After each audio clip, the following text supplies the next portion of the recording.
Plastic பாட்டில்ஸ்னாலே அதுல நிறைய chemicals இருக்குன்றது எல்லாருக்குமே தெரியும். குறிப்பா அதுல பிபிஏ, தாலேட்ஸ், மைக்ரோ பிளாஸ்டிக்ஸ் நிறைய கெமிக்கல்ஸ் அதுல இருக்கு. நம்ம ஊரு ரொம்ப ஹாட்டான கண்ட்ரி தாங்க, அது உங்களுக்கே தெரியும். ஸோ இந்த மாதிரி ஹாட் கிளைமேட்ல பிளாஸ்டிக் பாட்டில்ஸ் கார்ல எடுத்துட்டு போகும்போதோ இல்ல பேக்ஸ்ல நீங்க கேரி பண்ணும்போதோ இல்ல கடையில வெயில் படுற மாதிரி வைக்கும் போதோ இந்த ஹீட் என்விரான்மெண்ட்ல இந்த கெமிக்கல்ஸும் மைக்ரோ பிளாஸ்டிக்ஸும் இன்னும் அதிகமா ரிலீஸ் ஆகுது.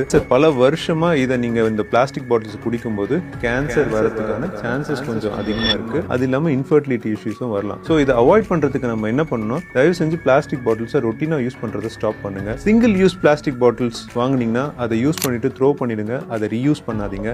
டேமேஜ் பிளாஸ்டிக் பாட்டில்ஸ் இருந்ததுன்னா உடனடியாக தூக்கி போட்டுருங்க. ஸ்டெயின்லெஸ் ஸ்டீல் பாட்டில்ஸ்ல எப்பவுமே தண்ணி எடுத்துட்டு போற பழக்கத்தை வச்சுக்கோங்க.